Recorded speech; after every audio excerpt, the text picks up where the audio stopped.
I am so glad to see everybody here tonight.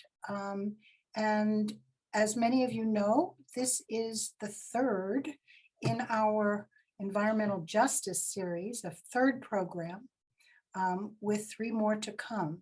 And so we're hoping there are many of you who have come to the first two, making this the third, and we hope that you'll come to the last three as well. So we all know the Zoom etiquette, and I don't think I need to go over that. It's good to mute yourself while David is going to be speaking, and while he's doing his presentation, and he will welcome questions at any time. But it might be a good idea to listen to what he has to say and then to ask the questions. As many of you remember, we are so pleased and grateful to David for doing this series of programs.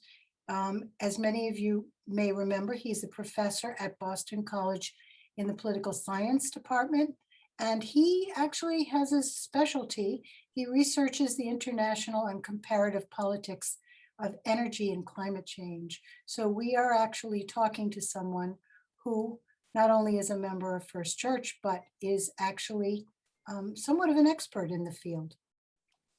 So without any further ado, I am going to turn this program over to David Deese. Well, it's all fun to see many of you who were here for the last two meetings. And next time, what we would plan to do is to compare the US against other countries, especially some that have done a better job on energy and climate policy, talk a little bit about kind of how they've done that, why, how that might be useful for the US to consider. And then Lillian had mentioned that the early December one we might highlight more because we'll be coming off of the Glasgow.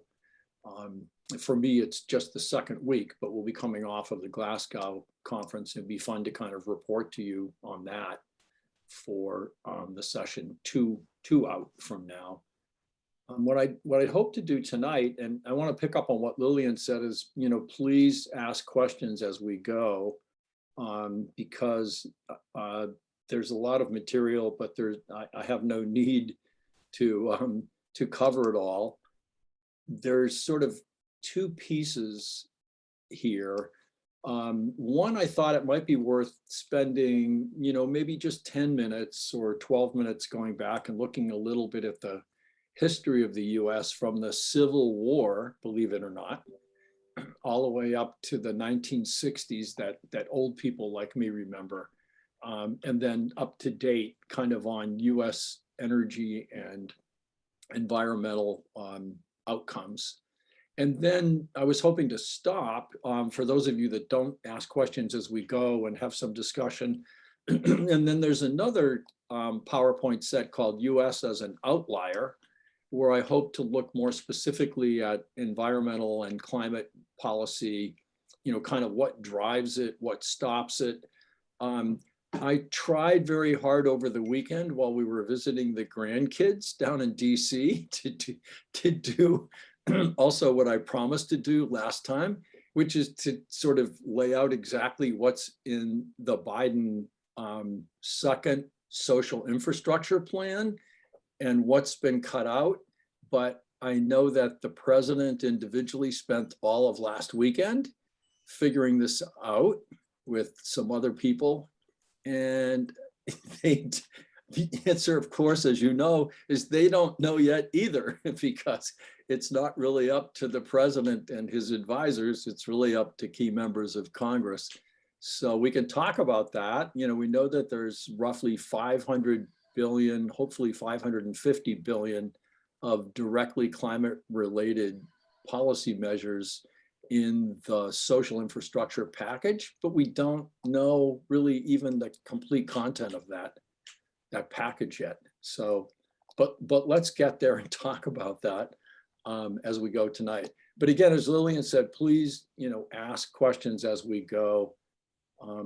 This first slide set, I thought it might be fun to spend a few minutes looking backward and then coming forward, in part to look at how dramatically the energy and fuel mixes have changed over the last 150 years of American history, and how that has played out in terms of the environment, and then more recently in the last couple of decades in terms of climate. And so what I've done is started with the Civil War, basically, and gone up to the kind of progressive era, leading to President Woodrow Wilson, 1910s, picked that up into the 1960s, kind of the Kennedy era, and then up more recently. So in the first era, if you will, I promise I won't spend too much time on the history. Of course, what happened after the Civil War was very rapid industrialization in the United States, bringing us from being a kind of, rural agricultural producing and exporting country into a manufacturing country. And at the same time, of course, rapid urbanization and a lot of immigrants burgeoning the population. So the population grew by 3 times in this period, and the energy systems we'll take a look at. And I would say in terms of US energy, there were kind of 4 major events that happened. Of course, oil was discovered, not really in Saudi Arabia or Indonesia or Mexico, but right here in Pennsylvania, even before the Civil War. As you all know, another major invention was let off in the US with electricity, and then the idea of building out small and then larger and larger city-wide or neighborhood-wide electricity plants. Manufacturing also, the US was a leader in this regard, and that helped to structure the nature of the US economy. And so what was happening here is energy was being used directly, if you will. Steam power, water power, steam engines, wood stoves, and so forth. And so the outcome of that, if you want, is that, wood as a fuel briefly peaked and then fell back off again. But of course, coal dominated this period of time. And so this is, fueling ships that are steaming across the Pacific, and steam engines and so forth, and fueling a lot of the early industrialization in the US. A second period then, now jumping, from the progressive era, if you want, progressive politics, the women getting the vote in 1920, finally, all the way up to the Kennedy era, the era where Kennedy transitions to Johnson, the Cold War, urbanization, and then of course a huge boom in economic growth that it brought with it a lot of individual home ownership, movement out to the suburbs, and perhaps I would say, unfortunately, building our highways and our home and living environment around the car, and roadways and highways to support that. In energy, this is a time when we move to large scale. And again, I would kind of very briefly just point to 4 major developments. Well, it was the steel and oil monopolies that drew the government finally to regulate them. So it was the business and the commercial side and the technologies that led, which of course is continuing, and the government trying to play catch up and regulate the scale of those monopolies. The government got to some extent in the business of helping to produce electricity, and electricity was a huge promise, a kind of big hopeful element for the future. Part of that also, of course, was we realized by the early 60s already, there's a lot of heavy duty pollution, and particularly in places like LA, that was going to come along with this industrial development. Here's the cover of Time magazine at mid-afternoon in Los Angeles. And a pretty sad and sick environment by the early to mid 1970s. And that's part of the answer that we talked about last time about why California has turned out to be a leader. In terms, we looked at this briefly last time, but what was the result of that? Well, in part, the outcome of this was a real kind of outflowing of major US environmental legislation, setting down the baseline, if you want, the foundation for future activity. It actually begins under Lyndon Johnson, but more importantly, it's the Republican president, Nixon, who really puts down most of the formative domestic environmental legislation. And at the same time, also the first international conference on the human environment in Stockholm. Sweden was the principal leader, but the US and Nixon were right behind him in 1972 also, looking at the kind of environmental protection in the international domain. So now in this era, of course, coal has peaked and begins to taper off, and oil is coming in, replacing the steam engine and fueling dramatic growth after World War II. And then, of course, in the aftermath of that, natural gas also becomes a really important fuel. So remember, wood peaks and falls off, then coal peaks and falls off, and now, of course, oil is going to be the driver for this phase of industrialization.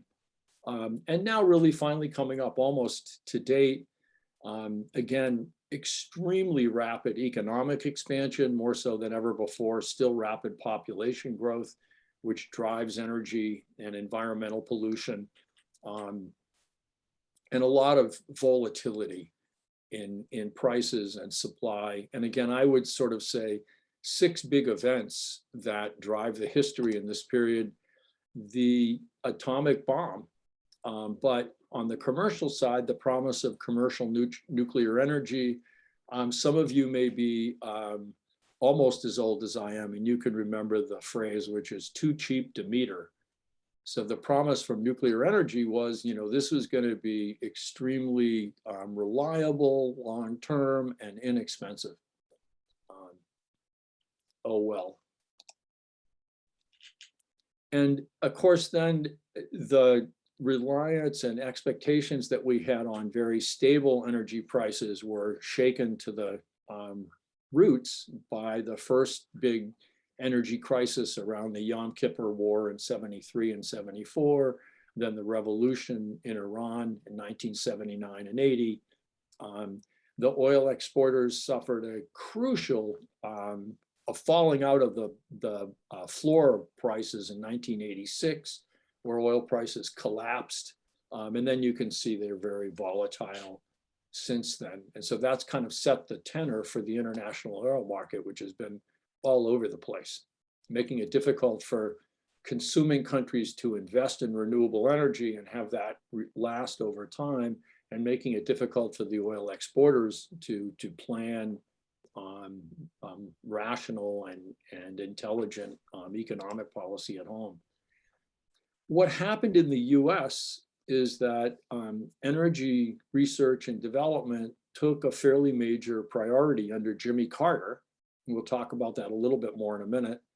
And then that gradually gets squeezed out under Ronald Reagan, and then subsequently by pretty much every administration, so that as health spending and space and basic research spending were increasing, the share of basic research and development going into energy got squeezed out further and further. And of course, that had important implications in terms of our ability to innovate and lead. Electricity, at the same time as the world oil market is fluctuating fairly, substantially, if not wildly, some would say, electricity in real terms is very stable, and you could even argue gradually declining in real cost. So we've come to take electricity and the cost of electricity more or less for granted, that it will be there and it will be inexpensive. It will take, if nothing else, no more of our household expenditures. Very importantly, also, finally, in this period, we're beginning to have energy efficiency de-link growth from energy use. So the term that's used these days is decoupling.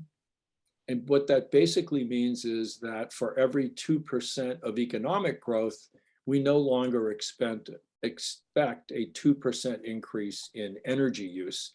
And so as each year goes by, every increment of GDP growth requires less growth in energy consumption. And that's generally occurring worldwide. The problem, as you folks all can appreciate, is it's not happening fast enough. And as we talked about last time, it depends on how you measure it, but it is happening. It is really positive. And it's important to accelerate the rate at which we decouple our economic activity from the use of energy, and especially the carbon intensive forms of energy. And finally, in this period, of course, we know, leading up to 2010 or so, the countries who contributed the most to the stock of greenhouse gas emissions in the atmosphere were us, at the foremost, and also the European Union. So today, when we point the finger at China as the largest greenhouse gas emitter, it's good to remember that when you look at the use of the available atmosphere, we have used up much more than our share. The European Union has also used up much more than its share. And over time, China is going to be using up more of its share. And this is the fundamental philosophical and ethical basis for arguing that the developing countries have a commitment to reduce their emissions, but at a slower rate and in different and less dramatic ways than the rich countries that have already used up more than their share of the capacity of the atmosphere to absorb greenhouse gas emissions. Just from the power sector alone, this is what carbon dioxide emissions have looked like from the US. And so you can see kind of where they're peaking around 2007, 2008, beginning to taper off. And again, we talked about this last time. Basically, what drives emissions? Well, you know, the number of people on the planet, the amount of energy we use, and the carbon content of that energy.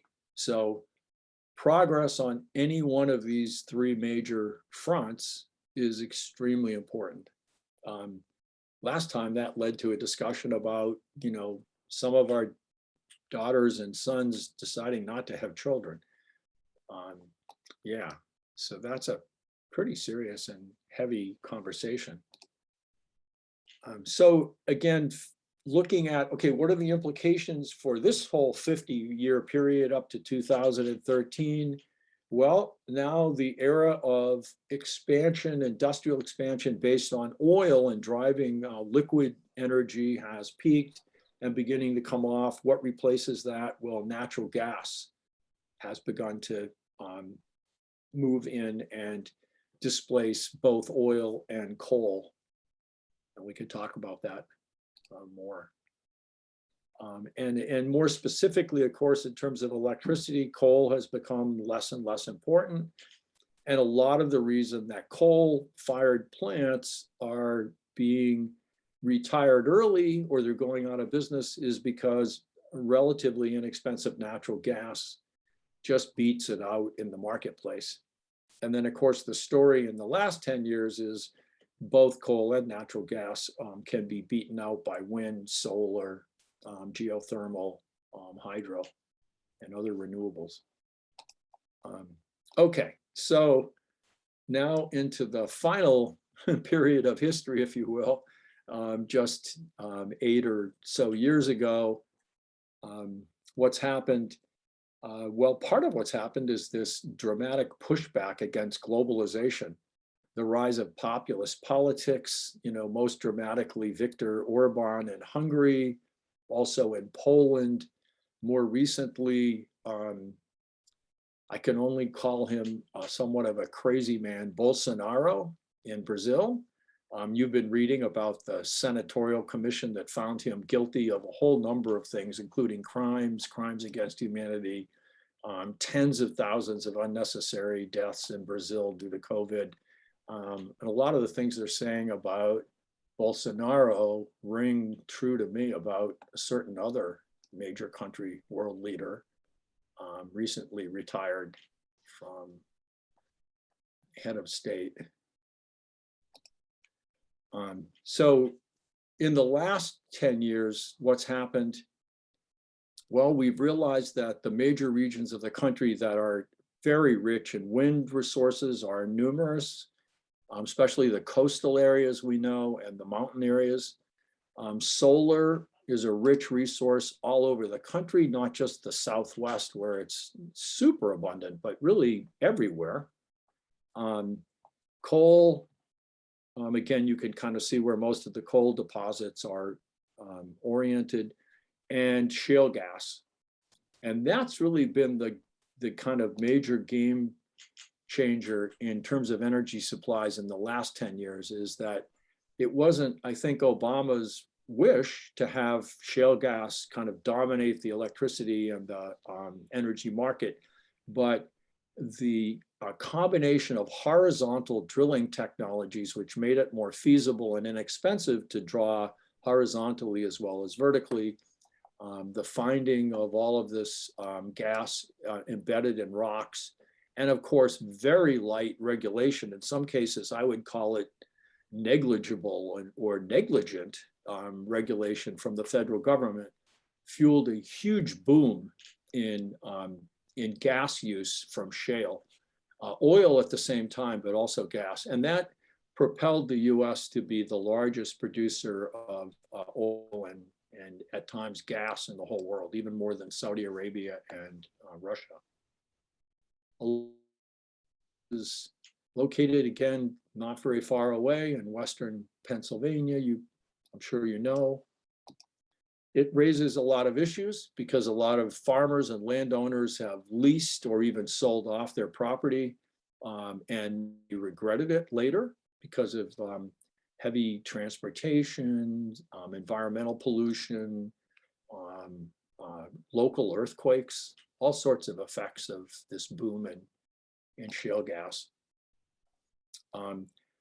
The other, I would say, major effect in the last 10 or 15 years is a rapidly growing middle class in China, but also India, Brazil, Indonesia, worldwide, who also expect to buy automobiles or fossil fuel, unfortunately, fossil fuel driven transportation vehicles, consume more electricity, use more devices that use electricity just like we did in the 1960s, 70s, 80s, and 90s.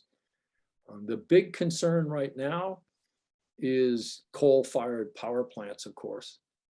Most of the new coal-fired power plants that are being built in the world are in China, India, South Korea. And anything and everything we can do to slow down that, to provide alternate technologies, would be hugely helpful. And so we might want to talk about that, kind of about coal-fired power plants. Yeah, again, growth of the middle class, where the emissions are coming from in the future. Well, they're coming from countries with rapid economic growth, where more and more people now are going to be spending more of their income on things that are adding to emissions. This section, in terms of climate impacts, this is, we've already talked about this and covered it in our very first slide set. So I don't think we really need to talk about it. In fact, we're kind of still trying to restore power to people in our part of the country after a massive storm. And so we already, we really need to talk about climate disasters and what's happening to sea level rise, record heat and heat strokes and deaths from record heat. and Martin Plass and others of us at FCB Green and elsewhere, we talk a lot about battery storage and the improvements in batteries, and that's a huge area. That's something that's fairly hopeful, and we can see major improvements already in declining costs.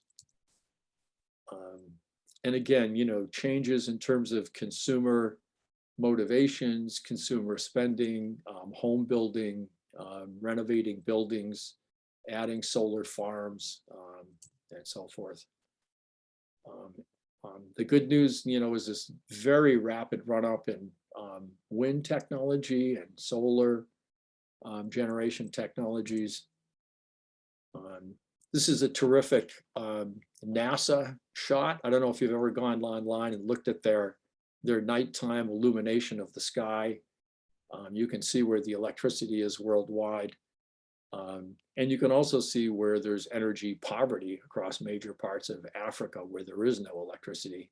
Kids can't do their homework at night, which is a parallel and urgent element of energy and environment justice.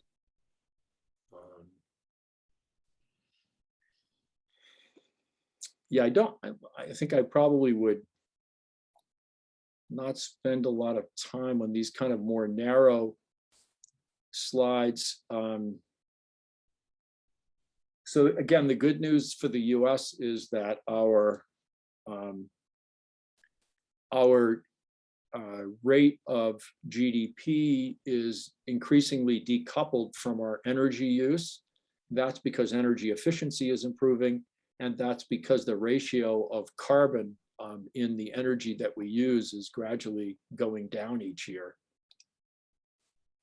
Same thing is happening internationally.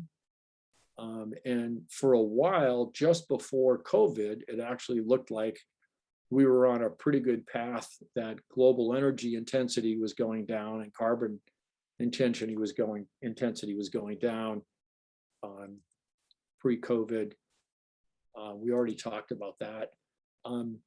Notice these days that the Secretary General was out in front. This is just from, I think, yesterday or the day before. A good thing, at least for me. I like to hear Guterres out in front saying, you know, that I just like kind of the story about the US. Sometimes there's the power to do things, but there isn't the leadership.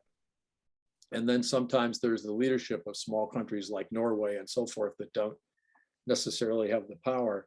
But I think it's really important for the Secretary General to be out in front right now, leading into Glasgow and really challenging, pressing, cajoling, maybe even embarrassing countries to take a stronger climate position. So again, if you aggregate this up and you look at the energy intensity of GDP growth over time, it's coming down around the world in pretty much every country. And if you look at the carbon intensity of energy, it's also coming down, not quite as fast worldwide.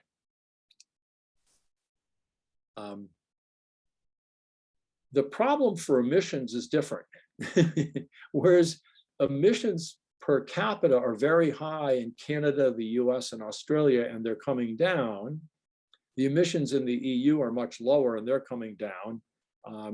The problem, of course, is for China, India, and other developing countries, their emissions per capita are still going up as people are consuming more, their standard of living is increasing. And so the challenge is to transfer technology and support with financial resources ways that they can grow without increasing their per capita emissions of greenhouse gases. I want to skip over this because I want to get on to discussion here in 5 minutes. But one of my pet peeves is energy subsidies. And if you look around the world, it's not just the US, even in the European Union, where otherwise their policies are very strong, Central Europe, Eastern Europe, even Western Europe, there's still direct and indirect subsidies from the government of fossil fuel industries. And it's really counterproductive. It's like shooting yourself in both feet.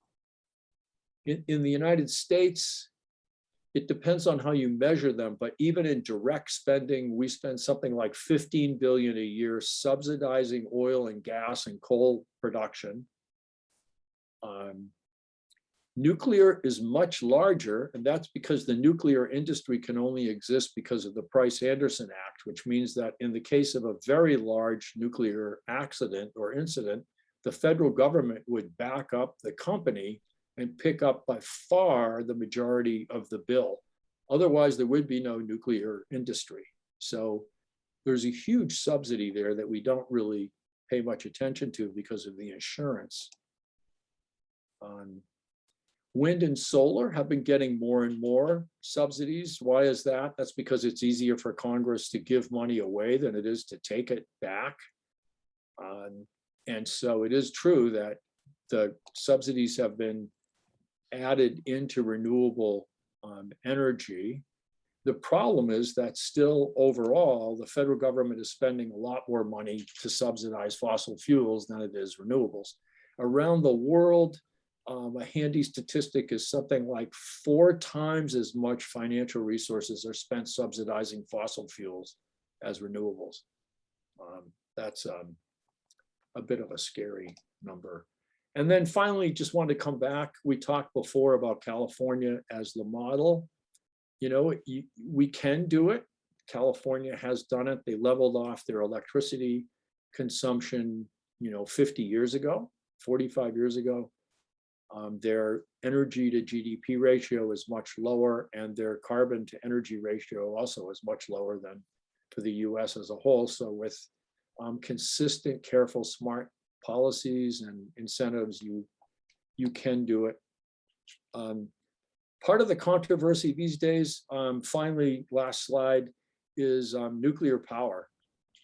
And it tends to split the environmental community. Some see it as so essential because once the plants are up and running, which is an important caveat, they're emission free. And yet building new ones in some countries, especially that would be China and Russia, is another issue. But the environmental community is split over whether we should run as long as possible the existing ones, or whether we should do what Germany has decided to do, which is basically move away from the industry entirely. So that's an interesting question we might also want to talk about if you're so inclined. So yeah, thank you. That's what I had planned on being part 1. And so what I'd like to do is see who has questions, comments, and observations, any and all sort.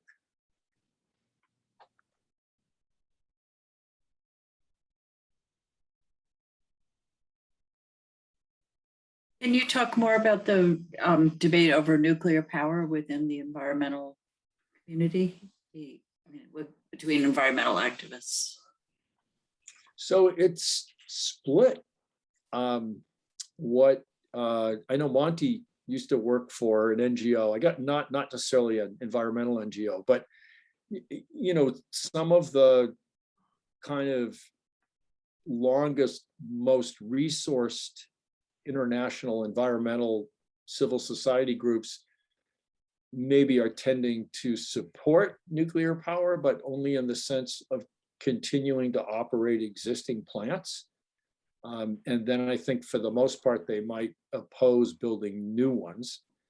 And the reason to support the existing ones is once they're built and you've spent all the energy and the emissions to build them, which is important, the amount of emissions required to produce the fuel, the uranium that fuels them is relatively modest, and the plants themselves are not giving off emissions.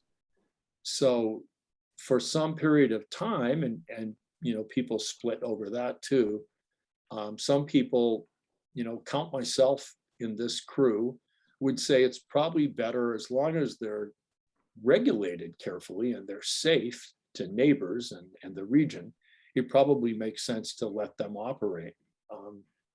Other environmental groups are looking at the safety, they're looking at the long-term high-level radioactive problem, which is, waste disposal, which has never been solved in the US or, to my knowledge, satisfactorily anywhere. And then they're looking at the safety hazard if they're attacked, and they're looking at the nuclear proliferation problem of, the fuel rods, if they are removed and somebody separates the plutonium and said, they just like, no, Germany made the right decision, which is to just, move away from nuclear completely. I will add, Germany has had to worsen its emissions profile in the short and medium term by burning more fossil fuel, like giving up the nuclear plants earlier. So, I don't know. Have there been advances in safety or ways to dispose of nuclear waste? Not to my knowledge. I don't think any country has announced what would be accepted in their country as a satisfactory long-term, disposal option for the high-level nuclear, the spent fuel rods. So of course, what's happening with those spent fuel rods is they're being put in racks in swimming pools, which are basically, big basins of water on the same facility as the nuclear reactors, and they're just sitting there and accumulating. And they can't sit there forever because you can only accumulate so many, and so you have to have some long-term option for putting them out of the reach, presumably, of human beings for tens of thousands of years. So we don't, to my knowledge, no country has done that yet or said, we have an acceptable way to do that yet.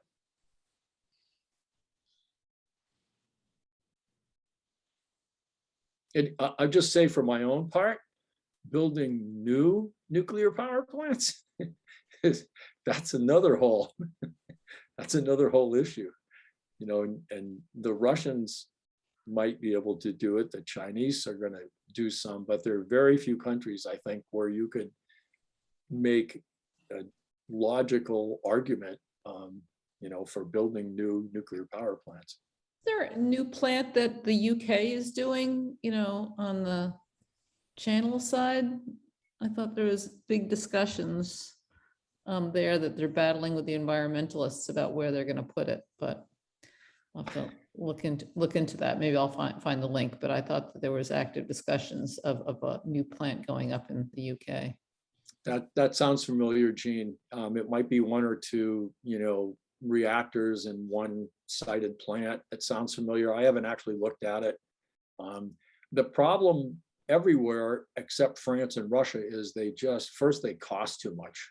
By the time they're half done, their cost overruns, and instead of 10 billion, it's 40 billion and 200 billion, and the utilities just,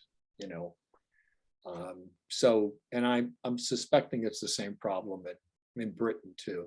You just,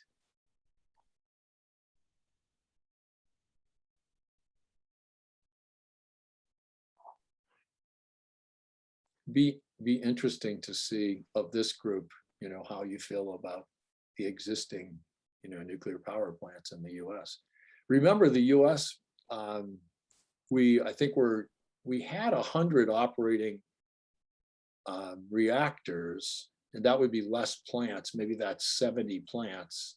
It's somewhat less than that now because, of course, some of them are coming offline as they get older and older and older. But be interesting to know I don't know if any of you have a feeling about whether it makes sense to continue operating the US nuclear power plants as they get older and older.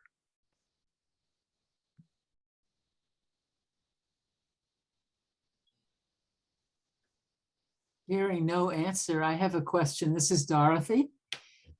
And maybe this is a dumb question and maybe Phil's video would answer it, but I'm surprised to hear about the level of subsidy for fossil fuels. I mean, why are we doing that? And what's the excuse? These guys are making plenty of money. I don't think there's any reason I can think of, except for politics, which is, some senators and reps from states that have the companies that are making the money are not willing to, support taking them away. But why in the world, which I think is what you just said, Dorothy, why in the world would we be giving direct subsidies to mature, otherwise profitable 10, 11% a year? Some years, maybe they're making 15, 16% on returns. Why are we subsidizing them? And really the only answer I can tell you is that it's hard to get Congress to take gifts away. What's the nature of the subsidies? Okay, that's a good question. I mean, because that's what I'm just, I mean, is it indirect to workers, building pipelines? Is it infrastructure? That's. Yeah. So it's complicated. Let me see. Maybe it's the other slide set, actually. There was, well, let me just say, most of it is taxes not collected. Okay, so most of it is tax breaks, accelerated depletion allowances. If you're, get this, if you're searching for oil and gas, I'm laughing so I don't cry, right? If you're searching for oil and gas, you can accelerate your depreciation costs. And there's a whole series of basically tax breaks for even transportation and so forth. And when they were originally enacted, there was some logic to them. We were trying to accelerate the production of energy that we saw as, crucial to our growth and industry and manufacturing and so forth. But we've just long way gone by those. And as all of you know, the challenge now is how much of the oil, gas, and coal has to be left in the ground. The answer is, to stop at even 2 degrees C, or somewhere between 1.5 and 2, we would have to leave at least half of all the oil, gas, and coal resources, that remain in the US in the ground. And if we don't, well, yeah, right. Yeah, you have to kind of smile. David, I think, this is Debbie Dobbin speaking. I think I used to work in that space a little bit, energy and utilities. I think there was once a national security concern about us being able to generate our own energy, right? I think that's still the guise that they're using, under oil and gas, of being energy independent. So I think that narrative is still being used. Well, that's the way that farming and foodstuffs were subsidized in World War II, right? We didn't want to run out of food in the midst of the war. We were concerned about having enough energy. And then the oil embargo hit in October, around the Yom Kippur War in '73, exactly. And then there was all this concern. I mean, I was writing some of that stuff myself in the '70s about, access to energy supplies and so forth. And then that's when Denmark and Germany, for example, went out in front and said, okay, well, there's an energy security problem. So what are we going to do about that? Well, we're going to talk about it and meet with communities. We're going to start to compost. We're going to figure out how to create gas from, natural processes. We're going to try out wood. We're going to pursue wind. And, countries like Denmark and Sweden and even Germany then started right away and consistently pursued those. And that's why they ended up being the world leaders. But no, I think, Debbie, that's exactly right. And ever since, almost every president up until maybe Obama, even Obama at times, talked about energy independence, the need to be independent of foreign energy supplies. The irony was that under Obama, we kind of became, right? I think Dorothy's shaking her head. We became energy independent because of the fracking boom, we're producing all this oil and gas and becoming a massive producer and consumer. And we're no longer at the mercy of Saudi Arabia or the oil producers, but we also were, consuming all this inexpensive energy. Yeah, and what are we paying for gasoline a gallon today? I know it's gone up recently, right? Anyone 35. bought a gallon of gasoline in France? $2.35. Yeah, 2.35. So last I knew, Britain was about $6 and France maybe 8, or Germany, most of the European countries are like maybe what, 3 times ours. And the cost in France or Germany, it doesn't go to the companies. The cost is taxes. So what the governments are doing, what France and Germany is doing, they're collecting taxes on that gallon of fuel, and they're capturing then the benefit of that rather than sending it all over to Saudi Arabia. I know, what's the justification of that? All right, who asked the question? I think Dorothy.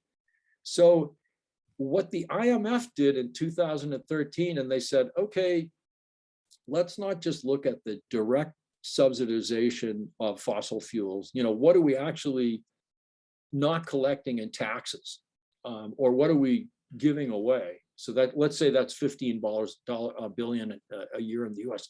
Let's look at the actual social costs of burning a gallon of diesel or gasoline in the car. So let's look at measurable healthcare costs. Let's look at measurable environmental natural resource damage. Let's look at longer term species loss and decimation. And again, just, the International Monetary Fund is not really known as being a kind of rabid environmental organization. So the IMF put numbers on all of these, and they said, okay, what we're spending each year in actual social costs that are not captured in the price of energy is $5 trillion. And then they broke that out. And if anybody wants to look at that study, I'll send you the reference for it. But basically it says, let's not look at just the tax breaks for fossil fuel. Let's look at the actual costs of burning a gallon of diesel in terms of the environment and species lost and derogation of our streams and so forth. What is that? What are the actual social costs of that activity? And that's huge. So that's just another way to measure it. Maybe one of the reasons that people are not aware that we're giving a subsidy to fossil fuels is because it's through tax breaks and not through appropriations. Exactly. Yeah. Exactly. It's hidden. Nobody pays any attention to it. It doesn't cost anyone any votes, probably. But transparency is a great thing. If that's out there and everybody sees it, that's another thing. And if everybody could see what the actual social costs, Right, even more. yeah, that would really make a difference, I think. Yeah. Robert's had his hand up for a while. Oh, no. I think we might have lost him temporarily.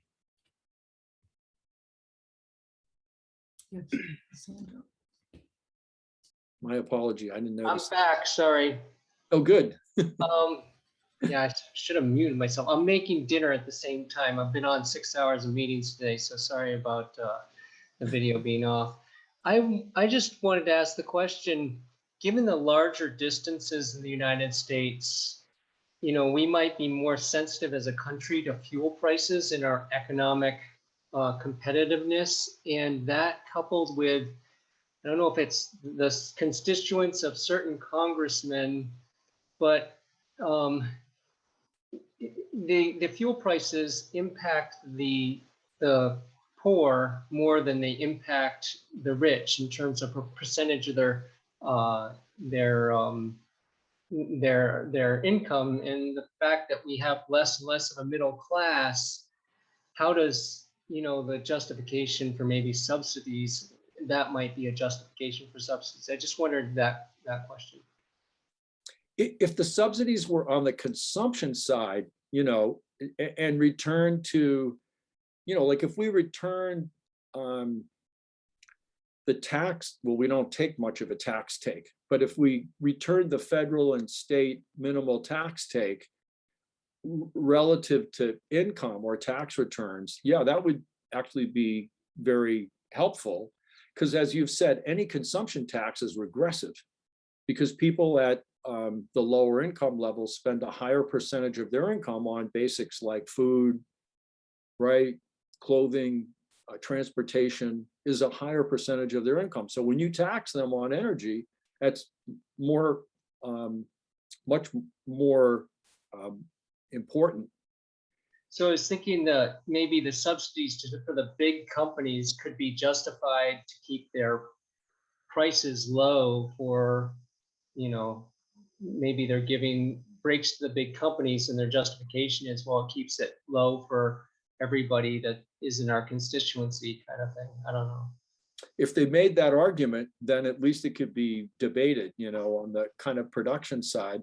But most of the argument these days, as you know, is about, trying to price carbon at its appropriate social cost. And there, then your comment seems to me is really important, because if we put a $50 a ton, or eventually, honestly, it's going to have to be $100 or $200 a ton cost on carbon, you don't want to impose that on people exactly as you've said. So that's why, like, British Columbia's plan is terrific. If you take like a third of the revenues and plow them back to people who can't afford, so that at least you make them neutral, right? So as you increase the cost of energy, you're not increasing the burden on their income and taking away, from what they can pay for rent. And then take another third of those revenues and put them into research and development and whatever you consider to be the most promising public transportation or EV charging, and then take the other third, at least in the US, and I don't know, maybe give it back to the Treasury, but no, absolutely. What you do with those revenues and how you treat the consumers that are least able to pay is extremely important. Yeah, because then this issue of whether or not do we pay a fee every time, if you were an Eversource person or whatever the group is that, you're paying a fee for their, building their pipeline or whatever it is, it's, they hide fees in there that the consumer is paying. Yeah, exactly. If there were a way, just as so on your utility bills now, right? Often it will tell you, are you kind of at or below or above average in terms of your neighborhood? How are you doing in terms of efficiency? If likewise, if on our bill, if there was some way of indicating, how much of the actual social cost of this natural gas that we're using are you paying? I'd love to know that. And even more, I'd love to have everybody see that. But without that kind of transparency, we don't really know what that is. I can put a number on that, but it has to be a credible number from a credible source. Eleanor. Yeah, I just wanted to say that one way of dealing with the inequity across the different income brackets is through something like fuel assistance subsidies. And I'm thinking of that in particular because of the prediction of the high cost of natural gas and oil heat this winter.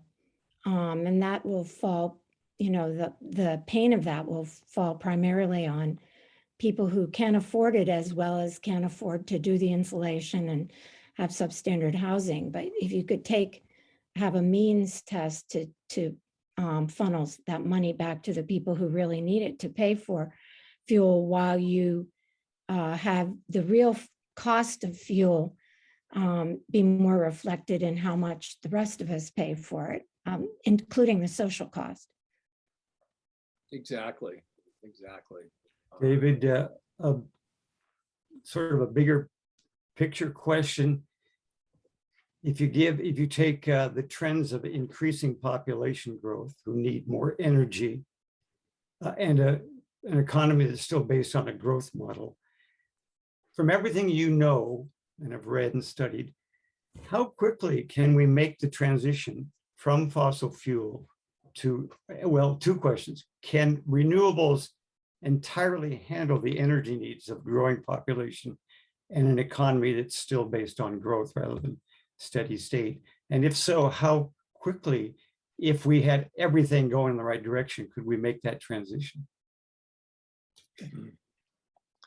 Yeah, I mean, because most of the discussion these days is in terms of feasibility, you know, and feasibility, unfortunately, is not really your question, but it's what the politicians will say is feasible. You know, I mean, if we had taken Biden's 3.5 trillion or even 3 trillion, or I don't know, maybe even 2.5 trillion, but something closer to what he had outlined and actually put that into place, I think that the US would be almost on track. You know, in theory, if we implemented what was in that package, we'd be on track to meet our side of the commitment. And then, you know, more in parallel with what we are hoping maybe the church might commit to, you know, which is, you know, say in 15 years, rather than 20 or 25 years, the US would be approaching, you know, net zero in key sectors, you know. So, but I think, John, I don't have the perfect answer to that, but it really is very hugely sensitive to how much you invest and how soon and how much of the fossil fuels we're willing to leave in the ground, and particularly coal, you know, and drive the transition. And it's, of course, it's not just building renewables. It's also building out energy efficiency, which is this huge part, and insulation. And then third, getting the fiscal policies right. Again, removing the subsidies to fossil fuel, and getting the incentives right, you know, for other types of activity, for efficiency, for insulation, for renewables, and so forth. So I look at it as renewables, efficiency, and fiscal policies. And if you got those all right, you know, I think the US in 15 years could be in a hugely different situation. But I don't think that's going to happen. Well, if you leave aside the feasibility question, which of course is where we are, is it, I just want to know from all the studies, what the science says, given the population increase that's still happening, is renewables enough? Can it generate enough energy to satisfy the energy needs that a growing population will require? Well, it varies a lot across countries. So in India and China, not yet. And even in the US, not yet. But again, its ability then depends hugely on how much we invest in the grid this year and next year, and upgrading the grid, and how much we invest in charging stations for electric vehicles. So it's you know, I don't want to keep giving an if-then answer, but, you know, I think in 15 years, we could be hugely closer to net zero than in 20 or 25 years if we did the right things and we did them now or next year rather than in 5 or 10 years. So, but no, I mean, renewables by themselves are not, they can't carry the whole load yet, and they won't be able to in 5 years either. But, you know, in 10 or 15, an awful lot of it could be, right? But again, just like our church, right? The more we invest in insulation, efficiency, the very best controls and so forth, the less we're going to need in terms of our electricity and our heating, and the easier it is to convert to electricity, and the sooner we'll be able to do it. So if we get the incentives right in the policies, and we do everything possible on efficiency and insulation and better building standards, and also accelerate renewables, then, you know, I think that's kind of where it is. That's where the answer is. But it's at least those 3 parts, not just renewables. Thanks. Downing. David, isn't it true though that if things really happened within the next couple or 5 years, that and with transformation of the grid, that some of the renewables could really fulfill that. I'm thinking of a thing I saw that was quite amazing this week about a project. England is, I think it's the entire UK, is now going to get 60% of its electricity from solar farms in Morocco on the desert. And this was just like, I'd never heard of this before, but it's this guy in England. He does about every week or two, he does an amazing thing on climate change. And this was his story this week. And so, you know, that gave me a little shot of hope. If you folks read The Guardian, of course, is a terrific source. It's a sort of nonprofit. It begs like NPR out of Britain. And maybe that's where you read it, Downing. And Britain, honestly, as a society, and a lot of the economists like Nicholas Stern, Stern, are really the leading intellectual contributors to the climate crisis, maybe anywhere. I mean, so Britain really has contributed a lot in that way. Morocco is also among the developing countries, along with Indonesia and a couple others. Morocco is a real thought leader. They've invested a lot in solar, and not just photovoltaic, but also solar water heating, right? For space. So collecting solar and heating water, not just converting it to PV. And they're those two basic. And Morocco is working on both fronts. I'm not sure what the connection is directly, just because of the geography between Morocco and the UK. But I know that they are a leader. They're building essentially a pipeline, with wires instead of gas. That's going to carry this from Morocco to the UK. Well, it's very cool. They have a lot of desert and plenty of room to build, and they're building out solar in both forms. And they're one of the leaders in collecting solar. What do you call it? Heating water rather than converting to PV. I promise I won't drop this other huge slide set on you at this point, because I want to keep the discussion going, but let me just share the screen for a moment on the subsidies question, because there are a couple of slides here I was looking at, I was hoping to find before, on the question about, what do the subsidies look like? So there are some direct financial transfers, but the majority are tax treatments of those forms that are listed there. And then we have this wonderful ethanol-based corn industry in the US. And if I sound a little biased, I don't know, maybe Robert will help me out on the physics here, but corn-based ethanol, it makes no sense in terms of physics, energy, finance, policy, or anything else. It's just totally based on subsidies that the Congress gives to the Iowan and other farmers, nothing against Iowa, to use corn for ethanol. And then we put up trade barriers to keep out Brazil's much more technically and economically feasible ethanol based on residue from producing sugarcane and so forth. So that's a kind of illogical thing that the US does that's very protectionist. The other forms are, of course, regulation.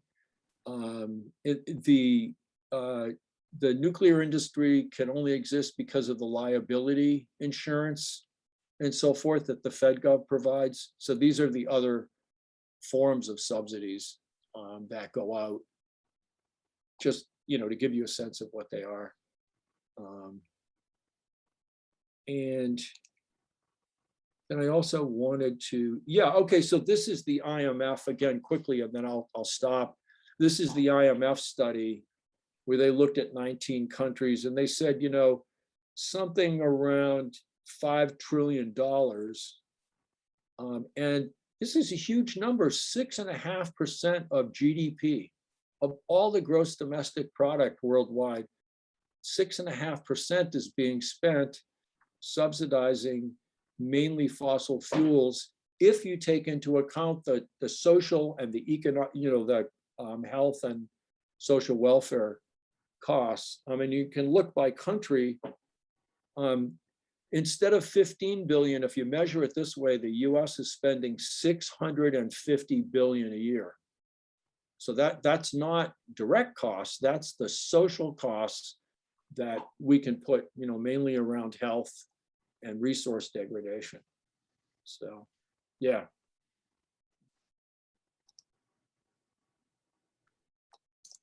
Seems like that should be highlighted in public policy advocacy.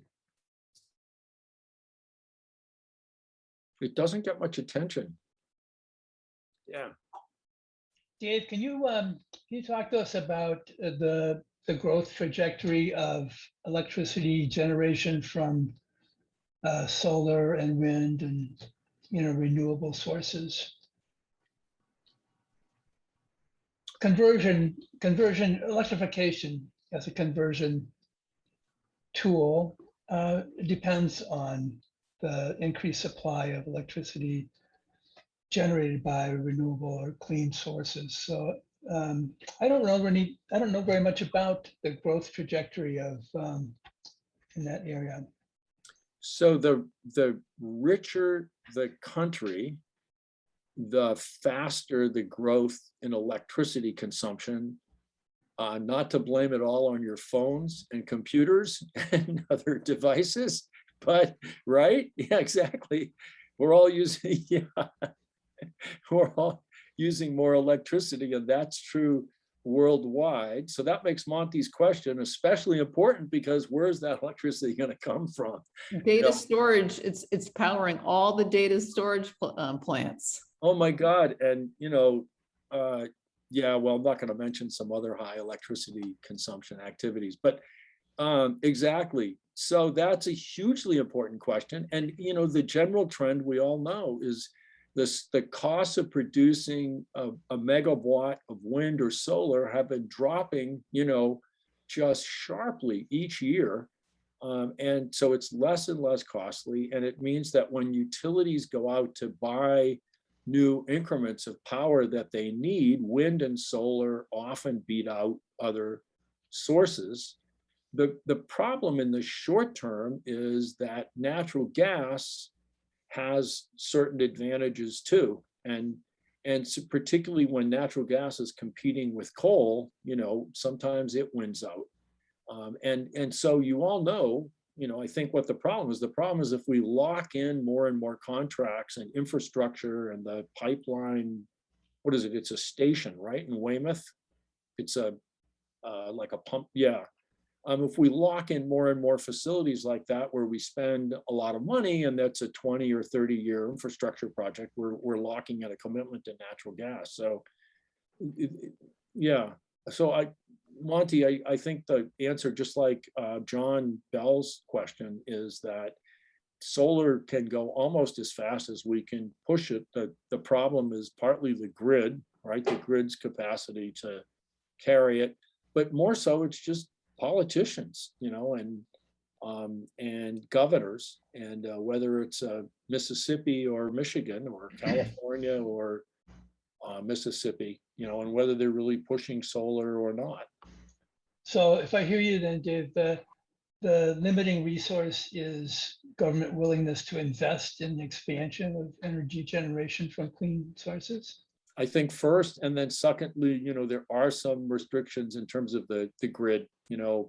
Part of it is political pushback from the utilities, but part of it also is just the grid's ability to, do net metering, and take on more and more resources. The one thing about wind and solar, of course, is they're intermittent, right? So, and that's where natural gas also has an advantage, is sometimes the utility will take on natural gas as a backup to wind and solar, and they'll pair them together. And the concern that I have is, again, that we not lock natural gas in that way, beyond the short term. We need it in the short term as a backup for the intermittency of solar and wind, but we don't want to lock it in a way that's, going to commit us. Phil has a hand up. Yeah, the word natural gas, what's the origin of that? It makes it sound like it's something healthy. It's organic. That's it. That's definitely a UU question, and I don't have a clue. But it would seem like that might be a problem in 2021 because, yeah. I think we should just keep saying frack gas and take that pretty edge off it. Or call it by its primary ingredient, which is methane. Methane. That's a great idea. Methane. Yeah. Dave, And, how about hydro? Because, hydro really isn't clean. I mean, isn't Maine going through a whole big question right now about some pipelines or something going across Maine, and where is it going to supply? But, again, we want all this electricity, but really, where is it coming from? And hydro, we should be opening up rivers and things and not, so it's another problem, that how clean is electricity? it's a huge problem, and that just the conventional wisdom among energy policy and energy economists is, so there's large hydro and there's small hydro, right? And what you've said applies especially to large hydro projects. And even the US is still fairly enthusiastic about small hydro. But some of the issues that you've mentioned, like dams and so forth, apply to small hydro projects too. To the larger ones, for a minute, there's less rainfall in key areas of even Canada and especially Brazil.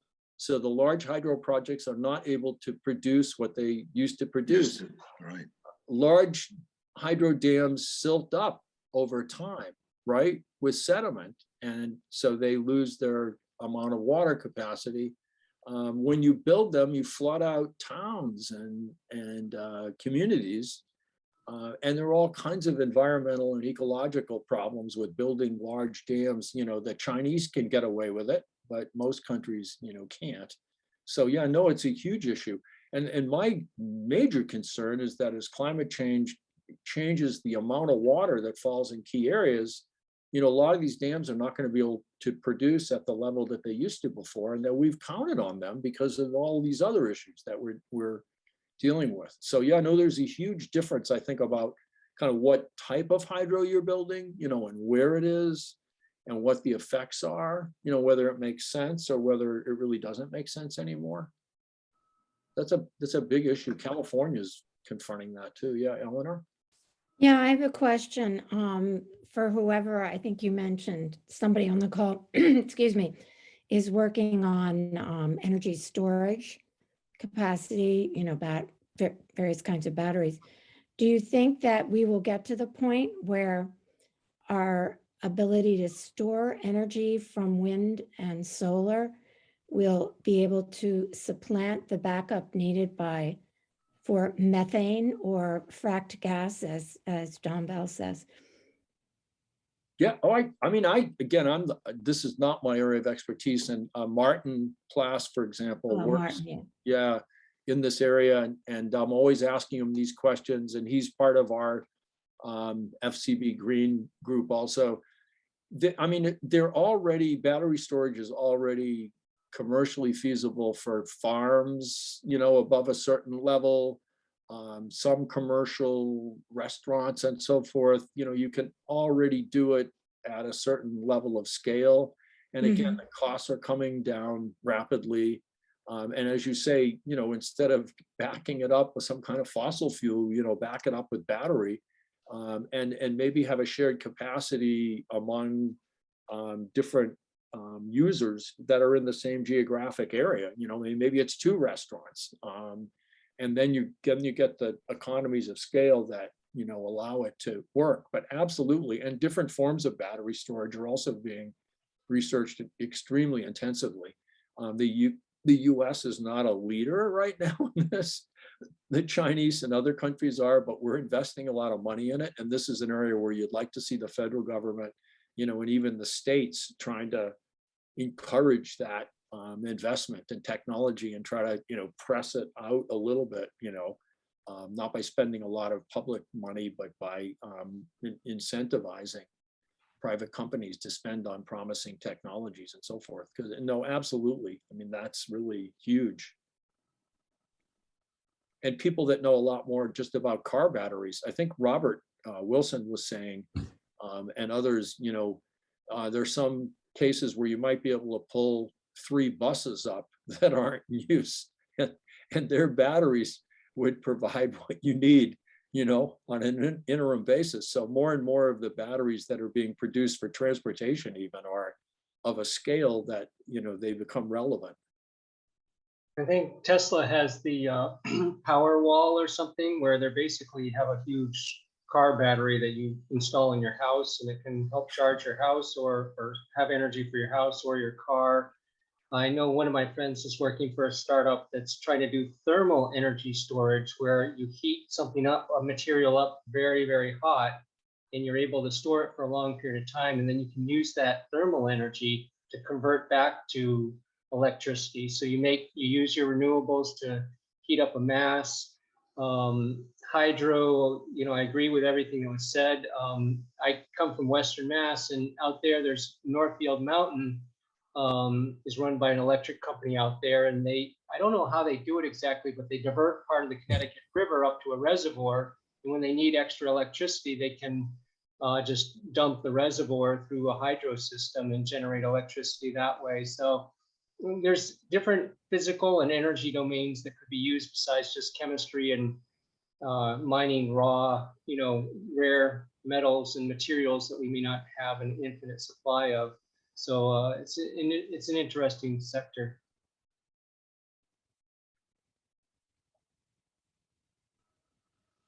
Yeah, just so I don't forget, also way back to John Bell's question about what could we do or how long would it take? There's yet another slide set that we might use at some point, but if anybody's interested, I'll send it off to John anyway, which is more specifically about like the economics. If you were to try to design the perfect investment strategy, for a large country or a group of countries, what would you do right now? What would that look like? In theory, at least. What's the answer, David? Yeah, well, there's a lot happening, and we just talked about one area, where you want to spend on research and development, and try to press the technologies along, the most promising ones anyway, especially at the federal level. But yeah, there's a whole series of technology like batteries right now that are very promising, and we just need to try to accelerate the investment. And then, and the other thing we'll talk about later too, in a few weeks, is developing countries and transferring the technologies, and trying to get companies to invest in India, Brazil, and elsewhere. Once Bolsonaro gets thrown out of office, at least, Brazil.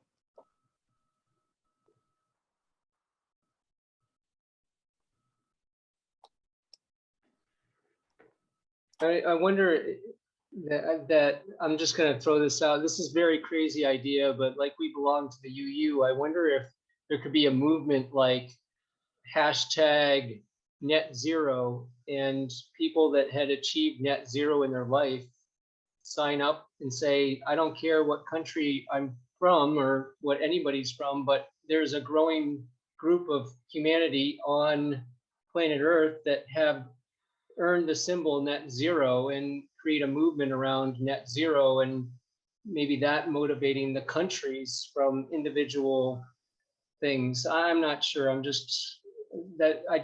feel like sometimes we could feel helpless because of being dependent on these big policies. So, what kind of movement could we create that might change things? No, absolutely. I mean, I think that's where we were a few years ago too. It's like, things are frustrating, things are not moving. Countries, even states are not doing what they need to do. What can we do? It's our responsibility individually. And so, what I think what you just said and what maybe John Bell and others have, and Monty have inspired us to think about is crucial, but not to take on the full burden, right?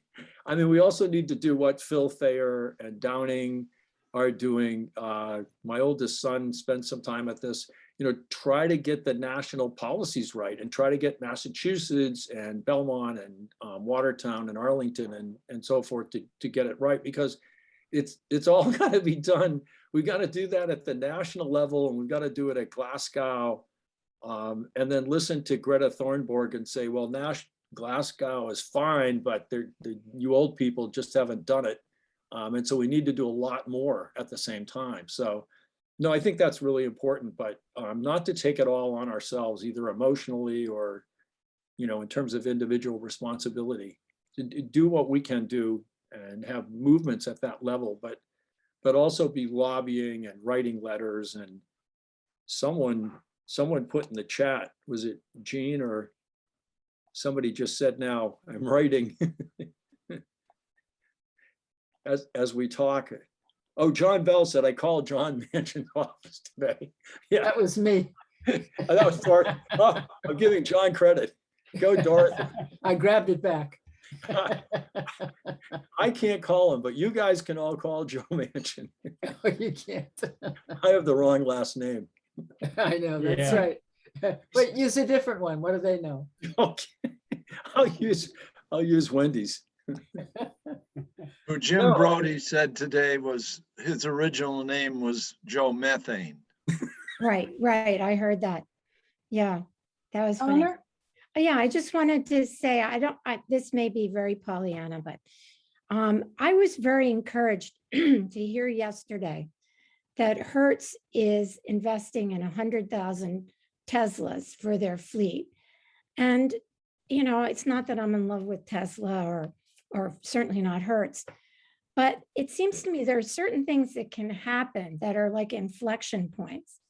And I've been teetering on going all electric for my car. And, at the back of my mind is storage capacity of batteries, and will I find stations, to get recharged.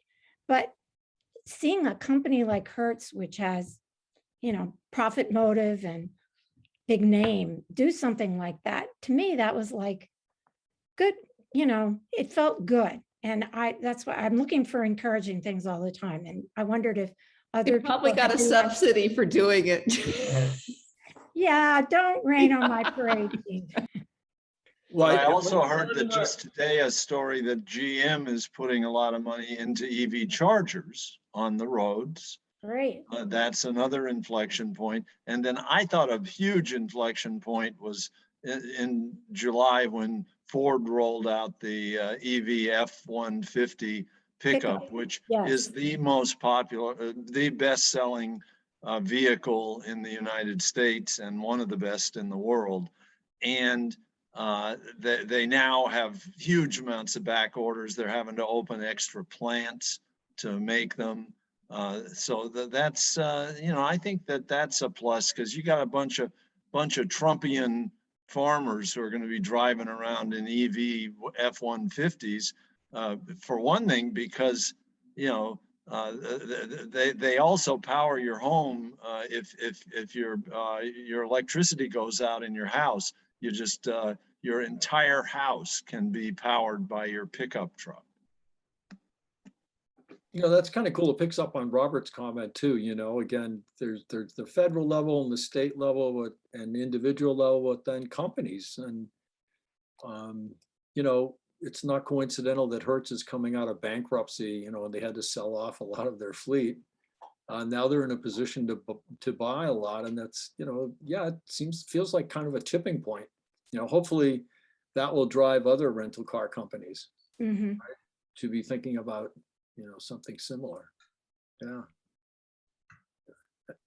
Well, there have been some really good questions here and good responses.